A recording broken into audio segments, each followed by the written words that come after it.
Assalamualaikum warahmatullahi wabarakatuh. Pemirsa yang dirahmati Allah, penonton setia dakwah Solaidi. Kita berjumpa lagi dengan pemateri-pemateri yang luar biasa dalam acara kita. Kali ini kita kedatangan seorang tamu yang luar biasa, seorang pejuang dakwah muda bernama Ustadz Erik. Bagaimana kabarnya Ustadz Erik? Alhamdulillah, bi khair. Mari kita ngobrol-ngobrol Ustadz Erik. Siap. Tentang manusia kali ini. Oke. Ya, bagaimana Ustadz Erik? Langsung saja dari panjenengan. Oke. Pada kesempatan kali ini alhamdulillah ini Mas Aji ya menyambut kita dengan satu pertanyaan yang terkait dengan manusia ya. Iya. Ketika kita berbicara masalah manusia, tentu kita sebagai manusia ini kan diciptakan dengan luar biasa. Ya. Tidak mungkin kalau bahasa orang Jawa itu ngomong ujuk-ujuk diciptakan, Iya. tidak mungkin. Itu tidak mungkin. Jadi pasti di balik penciptaan manusia ini ada sesuatu hal yang melatar belakanginya.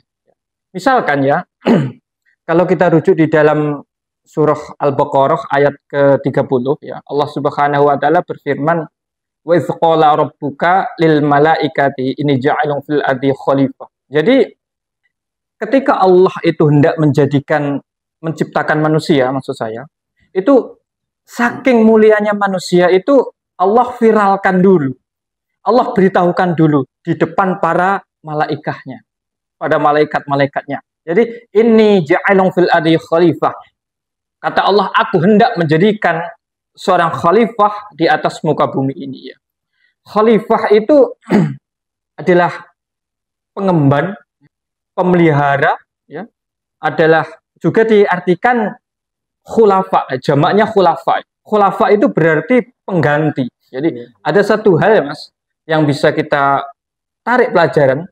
Berarti ketika manusia itu diciptakan oleh Allah di atas muka bumi ini, dia berposisi sebagai pengganti dulu. Karena jamak khalifah adalah khulafa, ya. Itu adalah pengganti. Berarti sebelum adanya penciptaan manusia, Allah sudah mengamanahkan bumi ini kepada makhluk yang lain. Yang kita sama sudah tahu, al-jin. Ya. Ketika al-jin ini diciptakan, kemudian Allah berganti menciptakan manusia.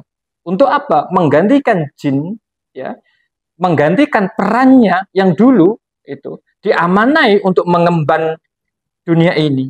Di dalam, kalau kita baca di dalam tafsirnya Ibnu Katsir ya, beliau mengatakan bahwasanya Al-Baqarah ayat 30 ini mengutip perkataan Ibnu Jabir, bahwasanya beliau mengatakan seakan-akan Allah itu berkata, Ibnu Jabir mengatakan seakan-akan Allah itu berkata, bahwasanya aku menciptakan manusia di atas muka bumi ini sebagai penggantiku untuk menerapkan hukum yang adil di atas muka bumi ini. Jadi ketika seorang manusia diciptakan sebagai seorang khalifah, pengemban, pemelihara, pengemban aman di atas bumi ini, ada koridor hukum. yakni apa? Hukum yang adil yang diciptakan oleh Allah. Bayangkan ketika hukum itu bersandar kepada hawa nafsunya. Antum punya imajinasi terkait sesuatu hal. Dan saya pasti berbeda. Jadi ketika disandarkan kepada manusia, itu tentu kita itu sering terpengaruh oleh lingkungan. Maka akan terjadi perbedaan. Maka ketika manusia itu diciptakan, ada prosesnya, Allah viralkan dulu di hadapan para malaikat ya. Maka Allah menyuruh semua makhluknya untuk menyembah Sayyidina Adam, illa iblis ya, kecuali iblis. Begitu Mas. Itu terkait kita paparan di awal dulu. Di ayat selanjutnya Allah katakan Al-Hujurat ayat 13 ya. Inna khalaqnakum min dzakari wa unsa ya. Sesungguhnya kata Allah, sesungguhnya kami menciptakan manusia itu dari seorang laki-laki dan seorang perempuan, yakni Sayyidina Adam dan Sayyidah Hawa. Jadi ini muncul satu pertanyaan Mas. Ketika kita dulu bersekolah ya, kita selalu difahamkan bahwa manusia itu berasal dari apa Mas? Tanah. Bukan. Kalau kita pelajaran, jangan bawa Islam, kita bawa ke pelajaran kita. Di ini ya, di sekolah kita. Ayo. Asal mulanya kan dari kera itu. Betul. Dari kera teori Darwin. Ya, Oke, teori Darwin. maka kera berevolusi lagi Iya. bertegak, kan begitu ya. Iya. Tapi muncul satu pertanyaan sekarang, Mas. Saya tanya ke antum, kera sekarang masih nggak? Masih wujudnya Masih. seperti kera. Tetapi katanya kera itu berevolusi jadi manusia. Tapi Ya, faktanya berevolusi. kera masih ada sekarang. Kan ini agak ini ya. Tetapi di dalam Islam dijelaskan di dalam surah Al-Hujurat, inna khalaqnakum min dzakari wa unsa. Kita diciptakan dari satu laki-laki, satu perempuan, Sayyidina Adam dan Sayyidah Hawa. Dilanjutkan di dalam surah At-Tin ayat keempat. Laqad khalaqnal insana fi ahsani taqwim. Laqad. Jadi Allah mengawali surah At-Tin ini dengan kalimat taukid. Taukid itu adalah menguatkan informasi yang akan disampaikan oleh Allah. Jadi sungguh, benar-benar sungguh ya, Allah itu menciptakan manusia fi ahsani taqwim dengan bentuk yang sebaik-baiknya. Ya, bayangkan proses penciptaannya Allah viralkan ya di depan para malaikatnya yang lebih dulu ada ya. Allah selanjutnya ya menciptakan dari seorang bapak dan seorang ibu, Sayyidina Adam dan Sayyidah Hawa. Dan selanjutnya Allah juga mengkabarkan bahwasanya manusia itu diciptakan dengan sebaik-baiknya penciptaan. Ya, dilanjutkan kalau jenengan ini bagaimana manusia itu tentu melatar belakangi manusia diciptakan itu pasti ada maksudnya ya. Di dalam surah Az-Zariyat Allah Subhanahu Wa Taala berfirman, wa ma khalaqtul jinna wal insa illa liya'budun. Dan tidaklah aku ciptakan kata Allah ya jin wal ins dan manusia. Jadi kita bisa pahami semua jin dan semua manusia itu diciptakan illa liya'budun, kecuali untuk menyembah Allah. Jadi tugas kita itu di dunia ini, kita itu ya Mas, diciptakan Allah ya dengan sebaik-baiknya penciptakan, dan kita itu diciptakan dengan misi yang terbaik pula. Yakni apa? Misi untuk menjadi seorang khalifah satu, yang kedua misi untuk beribadah kepada Allah Subhanahu wa Ta'ala. Mungkin itu dari saya.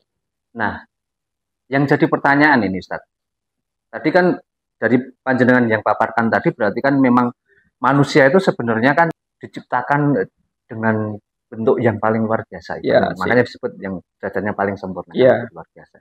Nah, panjenengan juga memaparkan bahwa tujuan penciptaannya untuk beribadah. Nah, di sini kan pertanyaannya ibadah yang seperti apa atau ibadah yang bagaimana yang dimaksud jika tujuannya itu untuk beribadah? Oke, ini pertanyaan yang sangat menarik ya bagi kita ya, dan secara umum bagi kaum muslimin dimanapun berada. Jadi ibadah yang seperti apa yang Allah taklifkan kepada kita, kan seperti itu ya. Jadi sebelum ke pertanyaan itu dulu kita harus paham ya, Islam ini Allah ciptakan ya. Islam adalah agama yang sempurna dari yang maha sempurna. Ketika Islam diciptakan ya, ketika Islam diciptakan bukan hanya mengatur masalah akhirat saja, ya, tetapi juga mengatur masalah keduniawian juga itu. Jadi antara akhirat dengan dunia itu dua hal yang tidak bisa dipisahkan. Karena nyambung ya tadi. Iya, iya. Ad-dunya masru'atul akhirah. Jadi dunia itu ladang bagi akhirat, di mana namanya ladang kita tanamnya ya di dunia ini, tapi nanti yang akan kita tuai itu di akhirat kelak. Maka ini dulu yang harus kita, ketika kita berbicara masalah ibadah kan hanya familiar di masyarakat itu, Islam itu difahami ini Mas, ISLAM, I isya ya, S subuh, L lohor, A asar, M maghrib. Hanya itu, paling banter nanti masalah fikih waris itu pun tidak diterapkan, itu ya. Dia diterapkan kan begitu. Ini fakta lah ya. Saya tidak ini ya. Ini fakta di tengah kaum muslimin. Jadi kita harus, ketika ada orang yang sangat fokus terhadap akhiratnya ya, dia udah yang penting dia itu hidup untuk beribadah, di dunia dia tinggalkan semua. Saya tanya, akhirat mana yang dia kejar? Sedangkan akhirat itu akan dia gapai ketika dia itu sukses di dunia. Maka kunci sukses di akhirat adalah sukses dulu di dunia. Kalau bahasa kita mungkin sekuler. Ya, seperti itu. Islam, tetapi masalah keduniawian dia menanggalkan keislaman dia. Kalau dia di masjid seperti penampakan Islam, tetapi di luar masjid, bahkan bukan hanya di luar, di terasnya saja dia sudah berbeda pemahamannya. Jadi ini dulu. Jadi ya, Islam itu diturunkan untuk mengatur bukan hanya akhirat, tapi dunia dan akhirat. Dua hal ini tidak bisa dipisahkan. Itu satu. Yang kedua, ada di dalam surah Al-Mulk ayat kedua, Allah sampaikan, Allazi khalaqal mauta wal hayata liyabluwakum ayyukum ahsanu amala. Jadi dialah Allah yang menciptakan kehidupan dan kematian ini, ya, seluruh kehidupan dan fase-fase di dalam kehidupan ini, seluruh kematian dan fase-fase di seluruh kematian ini. Untuk apa? Liyabluwakum ayyukum ahsan amal. Jadi untuk memfilter, Allah betul-betul menjadikan dunia ini memfilter siapa yang ahsan amal, siapa yang amalnya baik. Maka ketika kita berbicara ini, Mas, ahsanu amala, itu ada dua syarat yang harus mengikuti suatu amaliyah. Ya. Yang pertama itu adalah niatnya. Ya. Kita ingat di dalam apa itu kitab Arba'in Nawawiyah di awal, inamal a'malu binniyat. Jadi amal itu memang di awal. Ya. Niat itu di awal amaliyah, maksud saya itu. Jadi niatnya ikhlas lillahi ta'ala, ya. Ya.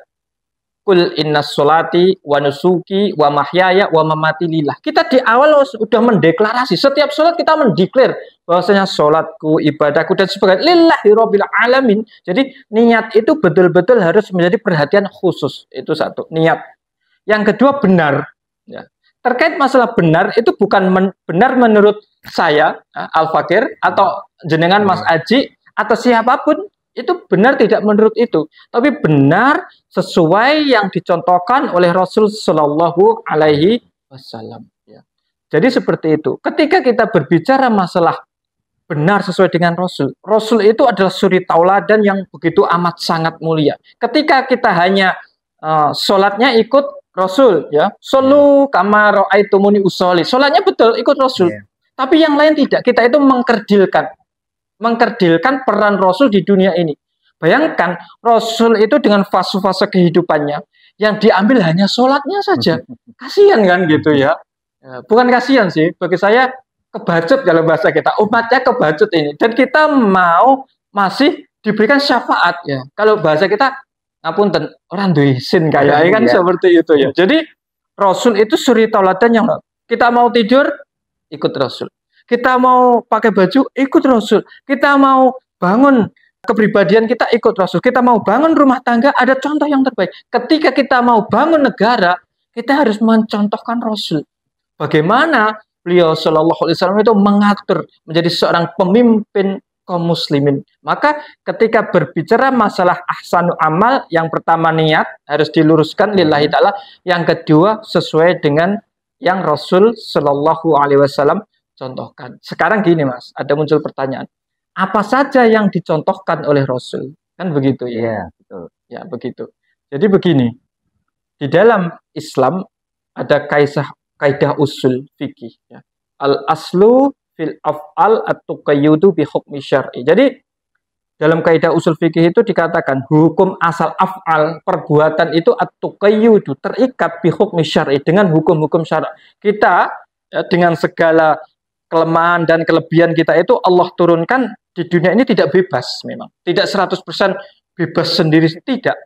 Tapi memang Allah, jadi tadi saya jelaskan, kata Ibnu Jabir tadi, memang menjadi seorang pengemban amanah yang sesuai dengan koridor-koridor hukum yang Allah turunkan. Ya, itu. Jadi apa yang kita kerjakan itu harus terikat dengan hukum-hukum syar'i. Harus terikat, tidak semaunya kita. Di dalam Islam juga ada falsafah mendasar juga ya di dalam Islam, masjul madah biruh, bersatunya antara materi dengan ruh. Materi itu adalah semua hal yang bisa diindra. Aktivitas kita, aktivitas panjenengan bekerja, belajar, berumah tangga, atau berteman, berkawan, memasyarakat, itu adalah materi. Ruh itu adalah idrok silah billah. Kesadaran hubungan kita sebagai seorang makhluk atau hamba kepada Allah, yang selalu harus kita itu taat kepada Allah tersebut. Maka ketika dalam hal masjul madah biruh tadi, maka harusnya kita itu menteladani apa yang Rasul Sallallahu Alaihi Wasallam itu contohkan itu di dalam semua lini kehidupan kita. Jangan sholatnya Islam, ya, zakatnya Islam, puasanya Islam, sistem ekonominya ribawi, ya, pakaiannya tidak syar'i, begitu, negaranya demokrasi sekuler. Waduh, ini jadi seakan-akan kita itu menanggalkan keislaman kita ketika di luar kehidupan umum. Bayangkan Rasul sebagai sebuah contoh yang seorang contoh yang begitu amat sangat mulia, tapi yang beliau ajarkan itu tidak dipakai. Kan sayang berarti. Jadi Masjul Madah Biruh, bagaimana kita itu bisa membawa aspek ruhiyah ini ke dalam setiap aktivitas yang kita kerjakan di dunia. Mungkin itu Mas, mungkin yang bisa saya. Luar biasa sekali Ustaz. Jadi ini menjadikan sebuah cakrawala berpikir atau sudut pandang baru bagi kita semua, bahwa ya memang ternyata Rasulullah itu sudah mengajarkan semuanya ya. Ternyata Iya. selama ini kita pahami itu kayaknya itu tersekat, seolah-olah Islam itu hanya masalah ibadah ritual saja kan, Iya. seperti itu.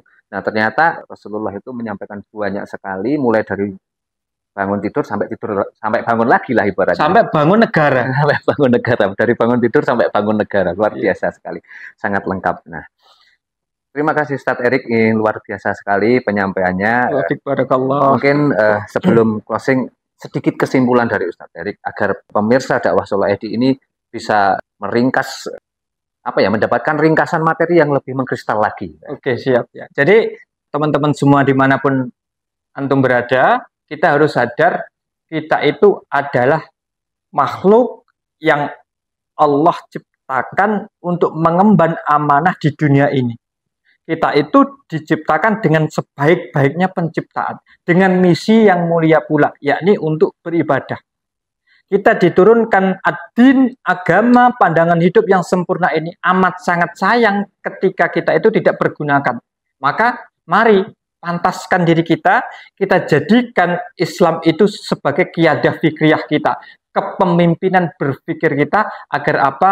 Hidup kita bisa berkah, barokah, dan yang jelas bukan hanya kita hidup di dunia ini selamat, tapi kita juga selamat di akhirat. Mungkin itu. Terima kasih. Terima kasih, Mas. Insya Allah, barakallah Ustadz telah menyampaikan pemaparan materi yang luar biasa. Ya, pemirsa dakwah Solo ID, mungkin tayangan kali ini sekian dulu. Kita lanjut di lain pertemuan, dan semoga apa yang disampaikan oleh Ustadz Erik tadi bisa menjadikan bekal bagi kita untuk kehidupan kita ke depan dengan meneladani Rasul secara totalitas, mulai dari bangun tidur sampai bangun negara. Oke, mantap. Terima kasih Ustadz Erik. Assalamualaikum. Semoga Waalaikumsalam. Ustadz Erik nanti di perjalanan dalam kondisi selamat sampai di rumah, ketemu keluarga, tetap sehat walafiat. Amin. Assalamualaikum warahmatullahi wabarakatuh. Sampai jumpa di pertemuan berikutnya.